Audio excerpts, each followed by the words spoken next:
So, Prem, the unthinkable happened at Perth. After a whitewash at home, India bounced back and won the first test in Australia. And there are so many positives, especially in batting. KL Rahul opening, SSC Jaiswal in form, put a record opening partnership. But now the problem is your regulars are available. Rohit Sharma is back, and Gill would be available. So, what is your take on the ideal playing 11 for the Adelaide Test? The point you made about the Perth turnaround is interesting because before the series began, the conventional wisdom was that India was the team under pressure after that defeat against New Zealand, and that Australia was a settled side. Now it's completely flipped. Australia has personnel problems, and India basically has a problem of plenty. You don't know who to pick, who to drop. There are lots of people waiting in the wings. I think it's not. I mean, the if you look at the batting lineup, the top six pretty much pick themselves. Like you said, two players are coming back, so two players leave. That will be Devdutt Padikkal at number three. He will be out of the side. Dhruv Jurel, who batted at number six, he's out of the side. And Rohit Sharma and Shubman Gill come in. I think the question really is who bats in which position. Uh, KL Rahul was probably, I mean, I know Yashasvi Jaiswal and Virat Kohli scored centuries in Perth, but for me, KL Rahul was the most impressive in the way he played the seaming ball. He was playing very close to his body. He went into the first line, and when the ball deviated off that line, he was making sure that he wasn't following the ball, which is a large part of his success. He played his shots only when the ball was either on length and he could go well forward, or when it was short, he could go rock back and either cut or pull. Uh, my take is KL needs to stay in the opening slot, and so it'll be KL Rahul, Yashasvi Jaiswal. Number three is Shubman Gill. That's his normal batting position nowadays. Number four would be Virat Kohli. There's no question. Number five and six are interesting because do you send Rishabh Pant ahead of Rohit Sharma, or does Rohit Sharma, because of seniority, come ahead of Rishabh Pant?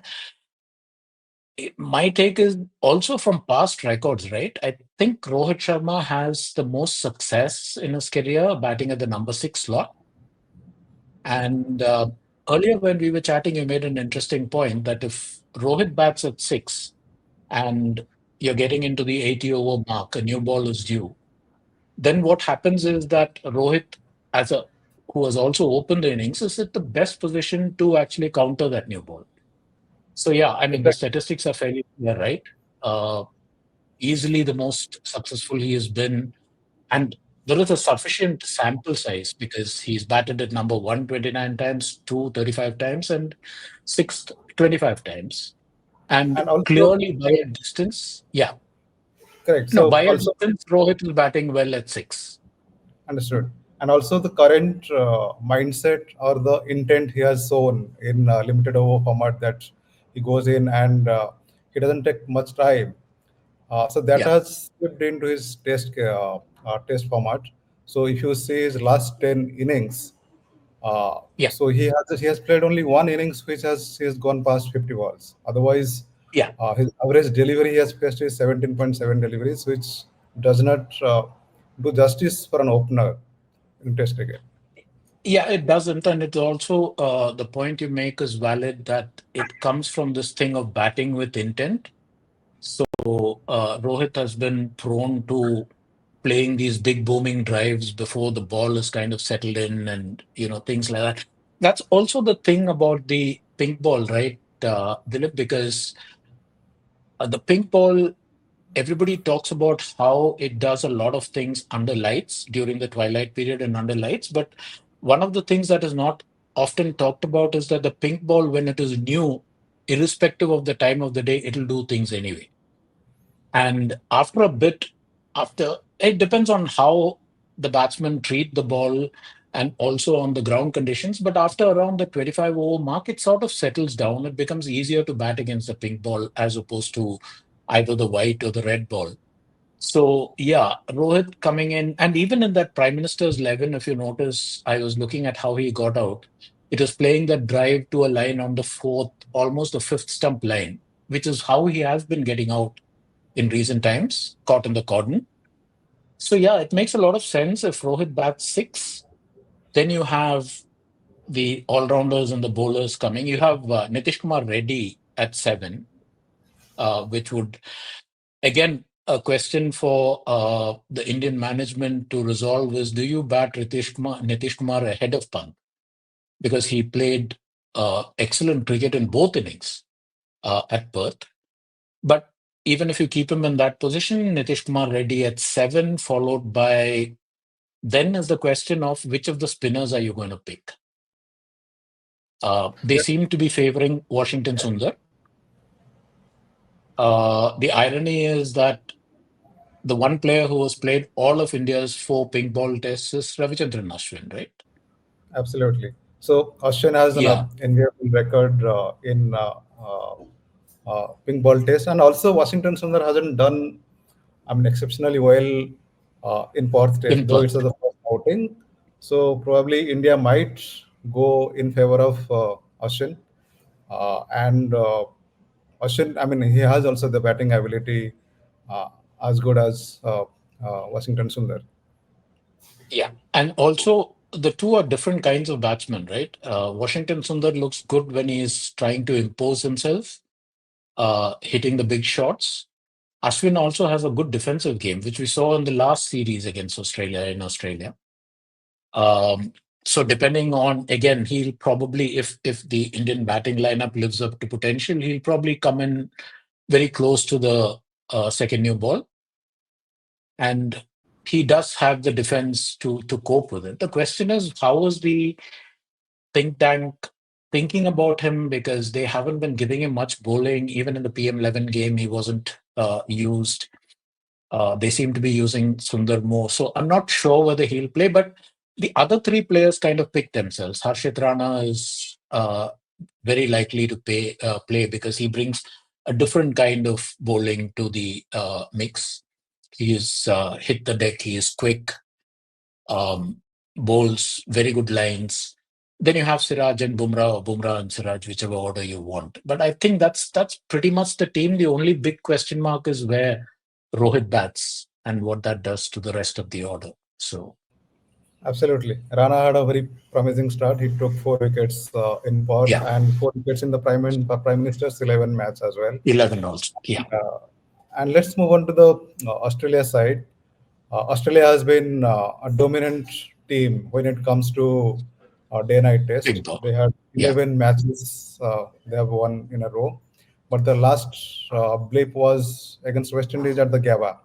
Do you think that was an aberration or there is some warning sign? I think there is a warning sign in the way they lost, because the West Indian team was relatively new. The batting lineup hasn't really settled down. And yet the Australian bowlers and they played a full strength team. So you would have thought that they would have dominated the West Indian batting, which they couldn't do. And at the same time, the top order again kind of collapsed against, but that was Shamar Joseph's test, right? It was a freak Um, spell. yeah, it was a freak spell, but Shamar subsequently, I mean, now they're playing another series this time against Bangladesh. He hasn't done too much with the ball in that, but that was the match, if I remember correctly, where he got his first ball in Test cricket, got Steven Smith out. Smith was opening the batting at that time. So yeah, it tells me that both aspects of the game, batting and bowling, Australia is a bit shaky this year, and that's going to make things problematic, because how many changes can you make? They are going to have to make a couple of changes anyway. One change is sure: Hazelwood is not going to play. That will be the first, I think, the first time since he made his debut that he is missing out on a home test against India. Hazelwood is out. Scott Boland is likely the like for like replacement, and Scott Boland was part of the Perth squad as well. So It's not like they're bringing in somebody from outside. The question is actually, I mean, before we get to the top four, there's the question mark around Mitch Marsh. They say he has a side strain. And the question that they seem to be debating, judging by all the reports, is whether to bat him, to play him as a batsman. The question becomes, if you play Mitch Marsh as a pure batsman, then who's going to be your relief bowler for the top three pacers if Marsh can't bowl? And in the second innings in Perth, he really looked like he was struggling. It was flat. There was nothing much either in the air or off the wicket. He was bowling in the mid to high 120s, as I remember, which is, you know, uh, at that time with the Indians batting the way they were, it just didn't work. So that is a question that Australia has to solve. The other part of the question, of course, is the top four and the lack of form. Usman Khawaja looked decent but didn't last. And he got out, particularly in the second innings, he got out playing a shot he had no business playing, that Okay, when he was out of position.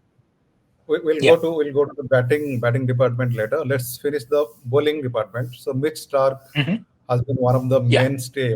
Why Australia has won 11 in a row? Because of Mitchell Stark's swing and the length he bowls, especially in the twilight zone with the ping ball. So Yeah. especially if you look at his stats, he takes 15 deliveries fewer to take a wicket in pink ball than what he does in day test matches. But the problem with uh, Mitchell Stark is his current form. So where do you see? This is the stats where I was talking about the he takes 15 deliveries lesser, but Right. he has to show up for the Adelaide test because Hazelwood, who is currently in great form, is missing. Yeah. The interesting thing about Stark's day-night tests is it's not just that he takes less deliveries, he also concedes less runs per wicket. And that is largely because he does all four things, right? He moves the ball in the air both ways, and he also moves the ball off the seam both ways. When you add that to the slant of the left-hander, the natural slant of the left-hander against the right-handed batsman, he becomes a handful. You're right. I wasn't particularly impressed with the way Stark bowled in Perth. He seemed undercooked, particularly in the second innings, and some of the Australian commentators and some of my friends in the Australian media were saying that he has come into the series fairly undercooked, not really got much match practice under his belt. I think July was the last time he played a serious game, and after that, like most of the Australian top stars, they haven't played. Whether he can see the conditions will assist Stark, that's for sure. Uh, the question is, can he get his form back in time? If he doesn't, then Australia has a big problem because Pat Cummins also looked undercooked in Perth. Scott Boland is coming in new. Uh, so, yeah, They're you're going really to going to have a problem. So they're going to miss Hazelwood, who is the highest Yes. wicket taker. He's taken 34 wickets in 6 matches. Yeah. And look And at also, where Stark is. He is 19 wickets in 6 matches. yeah. And also, Hazelwood has current form in the sense that even in that game that you brought up against the West Indies, I think he took some 9 wickets or something in that match. And neither Stark nor Cummins were particularly impressive. Uh, Stark, I mean, Cummins, I think, took 4 wickets in one innings in that match, but in the other innings, he wasn't all that effective. Hazelwood took 5 in the first innings and 4 in the second. So, yeah, they're going to miss Hazelwood very badly. Nathan Lyon is doing well in these kind of games, but again, see, the thing about Nathan Lyon is it's going to depend on the pitch. And I know that conventional wisdom is that Adelaide is closest to Indian conditions. But then you're talking about the historic pitch, right? Yeah, Uh, correct. People tend to forget that in these days of drop-in pitches and all-purpose stadiums, you never know what pitch you're getting. Just because Adelaide has a history of assisting turn doesn't necessarily mean that that's going to happen over here. I think that changed after 2010, 11, when all these stadiums got remodeled and refurbished for Correct. to accommodate Australian football and rugby matches. Yeah. And also, Dilip, if you look at the stats that you've thrown up on the screen, the strike rate of neither Pat Cummins nor Mitchell Starc is particularly impressive. It's 54 balls per wicket. Absolutely. Uh, so yeah, that basically means that batsmen are able to settle in against these two bowlers. And on top of that, if you have a newcomer and Scott Bolland who will, be wanting to make the most, he has to be tense. I mean, he'll barely be human if he isn't, because he knows that he's not a first choice player. So he'll Absolutely. want to make the most of it, but will that pressure then affect his bowling is another one of the questions that we'll know on the 6th or shortly after. And let's move on to the batting struggle, the top four struggle Yeah, the Australia is currently facing. So the two big, white elephants in Australia dressing room is now Steve Smith and Labuschagne. What is your yeah. take on that? See, I thought in the second innings in Perth, Stephen Smith started looking a bit more confident. His feet movement was way better. The real question mark, I think, is Labuschagne because, see, you've also seen Labuschagne bat. When that guy is batting well, what he does is his release shot is actually the single, and he plays that firm push either to mid off or mid on. So he plays with a very straight bat, and the way it works, or the reason why it works for him, is because he's very decisive in his footwork when he's batting well. But if you looked at him in Perth in both innings, particularly that 52 ball disaster, he was just perched on top of the crease. He was neither forward nor back. It looked like he wasn't even picking the line. And even that dismissal, right, against Bumrah, it was in the channel. It was very close to the off stump. He had no business not offering. If he had even pretended to offer a stroke, he may not have been LBW on that because the impact zone was outside the off stump. But he just let the ball go through, which means that he wasn't sure whether it was coming in, going out. He was basically, he looked extremely unimpressive. Again, some of the Australian media has been saying that in the nets now, he's been playing his shots and he's looking to be offensive more. So you and I both know that what you do in the nets is nothing to, what Doing happens when you're facing. Yeah, what happens. And one of the problems for Labuschagne is that the openers are not in form either. So he might have to come in very early and play against somebody like Bumrah, uh, which again is going to be, yeah. I mean, so you're this is what below the starting point. Zimbabwe. Yeah, so basically in 2024, the top four contribution and their average. So Australia is number eight. And Yeah. as you told, Labuschagne idealizes Steve Smith because he wants to be the next Steve Smith or beyond that. And probably they are they are having the frequent brain fades because both these players used to have the brain fades when they're in a crunch situation, Yeah. whether on the pitch or outside the pitch. So And the probably funny that. thing is, Labuschagne is also this guy's mentor, Nathan McSweeney's mentor. So you see, McSweeney also playing a lot, particularly his leaves and all that are almost a carbon copy of how Labuschagne leaves. But yeah, this is a startling statistic that they're coming in at number 8 in terms of top 4 contributions. Which basically also the problem then is, if you think about it, if your top 4 is not contributing, your middle order is basically people like Travis Head, Mitch Marsh if he's playing. If he's not playing, I guess Bo Webster will come in. And then you have Alex Carey. Now, all three of them are batsmen who like to dominate. But if they have to come in early with the ball, like about 15, 20 overs old, they can't play that game. True, Travis Head did that in Perth, but you can't expect the same thing in these kind of conditions against a pink ball that is still not lost its initial movement. So the pressure then transfers to the middle order. And look, even if you look at the stats for pink ball tests in general, one of the things that you see is that there is a lot of wickets falling cheap early in the innings. because of that exaggerated movement of the ball.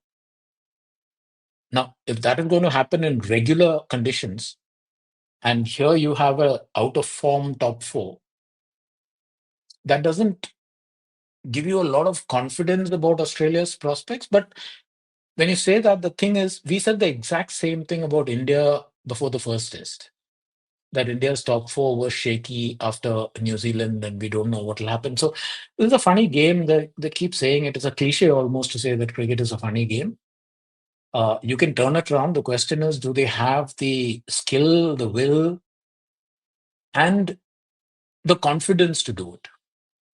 Correct. And for the context, I mean, when Australia won a home Border Gavaskar Trophy, the top four contributed 55 average, and Steve Smith Ah, was, I mean, averaging at 100 plus 128 in that series. right. Actually, you have to think a bit to figure out when Australia last won a BGT, right? I mean, India has been. That was That's 10 years also the ago, fun. Yeah, that's 2014 15. all.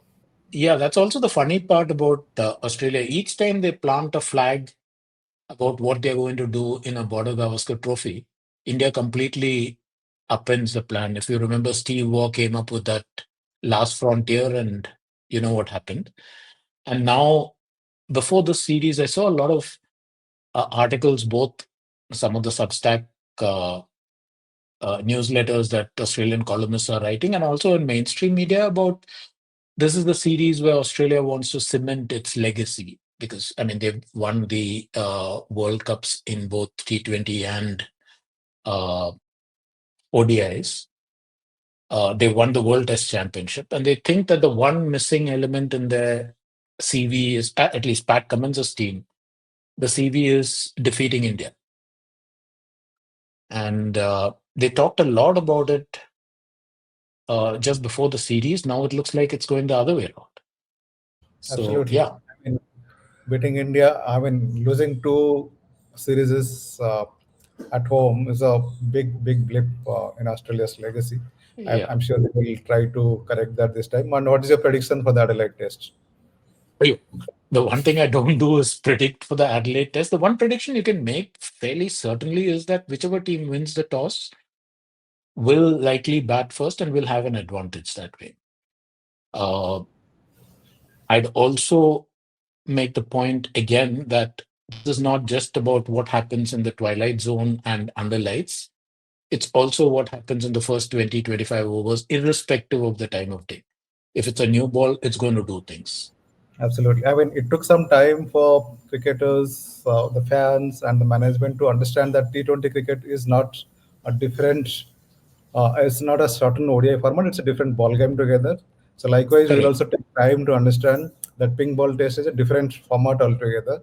So, Yeah. probably that we'll need more such games to understand how the ball behaves. And that's also one of the things, right, Dilip? We've only played 4 ping ball tests in our history.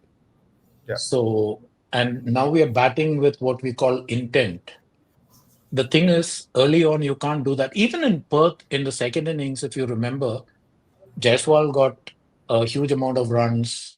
KL Rahul batted well. But if you remember that first hour of the second innings, there were multiple occasions when particularly Jaiswal could have nicked off or been out. There were lots of plays, and he was beaten by both Hazelwood and by Starc repeatedly. Uh, his normally his normal style of trying to dominate the quicks, he'll probably need to hold that back a little bit at least at the early part of his innings until his eye is set and his feet are moving well. So yeah, one thing this is going to be one hell of an interesting game because bad enough a test match is interesting between these two sides. Now you add the whole pink ball dimension dynamics. to it. Yeah, then it becomes yeah, it's going to be fabulous watching from the sixth onwards. Yeah, let's see that on 6th of December, Friday. Let's see what happens. And thanks, Prem, for joining. Thanks, Dilip. Thanks for the time and for the work in putting all the stats together and all of that.